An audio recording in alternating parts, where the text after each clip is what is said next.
বাতুকো এটা ডাঙৰ খবৰ দিব বিচাৰিছো সমগ্ৰ বিশ্বজুৰি এক প্ৰকাৰ আতংকৰ সৃষ্টি কৰা HMPV ভাইৰাছত আক্ৰান্ত ৰোগী অসমত ধৰা পৰিছে অসমত HMPV আক্ৰান্ত প্ৰথমজন ৰোগী ধৰা পৰিছে চীনত এক প্ৰকাৰ সংঘাই ৰূপ ধাৰণ কৰিছে HMPV কন্ট্ৰাক্ট চলাইছে HMPV আৰু যে HMPV লৈ সমগ্ৰ বিশ্বজুৰি এই মুহূৰ্ত আতংকময় পৰিৱেশ দেখা পোৱা গৈছে HMPV আক্ৰান্ত প্ৰথমজন ৰোগী অসমত ধৰা পৰিছে অসম পালেগি HMPV ভাইৰাছ যি ভাইৰাছ চীনত উৎপত্তি হৈছিল যি ভাইৰাছে চীনত এক প্ৰকাৰৰ সন্ত্ৰাস চলাইছিল সমগ্ৰ বিশ্ববাসী এই ভাইৰাছক লৈ আতংকিত হৈ আছে আৰু সেই HMPV ভাইৰাছত আক্ৰান্ত ৰোগী এইবাৰ অসমত ধৰা পৰিছে অসম পালেগি HMPV ভাইৰাছ ইতিমধ্যে HMPV ভাইৰাছত দেশৰ বিভিন্ন প্ৰান্তত কেইবাগৰাকী ৰোগী আক্ৰান্ত হোৱাৰ তথ্য আহিছে আৰু এইবাৰ ডিব্ৰুগড়ত HMPV আক্ৰান্ত ৰোগী ধৰা পৰিছে বিগ আপডেট এনি টক্সৰ দৰ্শকৰ বাবে এই মুহূৰ্তৰ খবৰটোকৈ ডাঙৰ খবৰ ৰাজ্যবাসীৰ বাবে আমি জনাই আছো অসম পালেগি ভয়ংকৰ ভাইৰাছ HMPV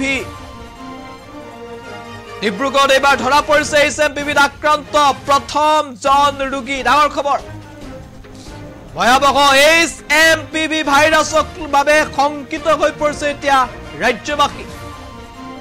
এগৰাকী শিশুৰ শৰীৰত এই HMPV ভাইৰাছ ধৰা পৰাৰ খবৰ আহিছে আমি জনাইছো গুৰুত্বপূৰ্ণ খবৰ এই মুহূৰ্ত ডিব্ৰুগড়ত 10 বছৰীয়া শিশুৰ দেহত ধৰা পৰিছে HMPV ভাইৰাছ বিগ আপডেট আমি জনাইছো আক্ৰান্ত শিশুটিক ইতিমধ্যে ভৰ্তি কৰা হৈছে অসম চিকিৎসা মহাবিদ্যালয় অৰ্থাৎ AMCH শিশুটিৰ ঘৰ লখিমপুৰত বুলিও খবৰ আহিছে এতিয়ালৈকে নিশ্চিত নহয় কিন্তু লখিমপুৰত বুলি এটা খবৰ আহিছে শিশুটিৰ দেহলৈ ভাইৰাছ কেনেকৈ বিয়পিল এই মুহূৰ্তত সবাতোকৈ ডাঙৰ প্ৰশ্ন ইতিমধ্যে শিশুটিৰ ভ্ৰমণ বৃত্তান্ত স্বাস্থ্য বিভাগে লাভ কৰা নাই কোনো ট্ৰেভেল হিষ্ট্ৰী নাই শিশুটিৰ ইতিমধ্যে বিশেষজ্ঞ চিকিৎসকৰ জৰিয়তে চিকিৎসা আৰম্ভ কৰা হৈছে শিশুটিৰ দেশৰ বিভিন্ন প্ৰান্তত HMPV ভাইৰাছক লৈ জনতা শংকিত হৈ আছে HMPV ভাইৰাছে চীন আৰু ইংলেণ্ডত হাই এলাৰ্ট যেটো HMPV ভাইৰাছক লৈ জাৰি কৰা হৈছে চীনত কিছুদিন পূৰ্বে এলাৰ্ট জাৰি কৰিছিল এই ভাইৰাছক লৈ যি ভাইৰাছৰ উৎপত্তি আছিল চীনত এই ভাইৰাছত আক্ৰান্ত ৰোগী এইবাৰ অসমত ধৰা পৰিছে এবাৰ ডিব্ৰুগড় মেডিকেল কলেজ হাস্পতালত ধৰা পৰিছে HMPV আক্ৰান্ত এগৰাকী ৰোগী আৰু এই মুহূৰ্তত যদি সম্ভৱ হয় পুনৰ গ্ৰাফিক্স প্লেটৰ সহায়ত খবৰ আগবঢ়াইছো যে অসমত HMPV ভাইৰাছত আক্ৰান্ত ৰোগী ধৰা পৰিছে অসম পালেগি HMPV আক্ৰান্ত